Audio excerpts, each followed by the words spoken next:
Terlihat beberapa orang yang akan mencoba untuk menyeberangi sebuah sungai menggunakan tali. Penyeberangan itu diawali oleh seorang pria yang langsung meluncur menggunakan tali. Namun, tiba-tiba saja tali itu mengalami masalah, sehingga pria itu langsung macet di tengah sungai.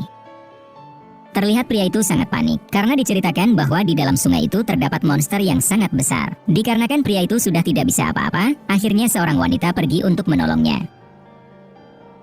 Terlihat wanita itu akan segera meluncur dan akan memperbaiki tali tersebut. Dan pada akhirnya, pria itu berhasil ia selamatkan. Namun, tiba-tiba saja ada sesuatu dari dalam air. Dan saat terus diperhatikan, ternyata itu adalah monster ular yang sangat besar sekali.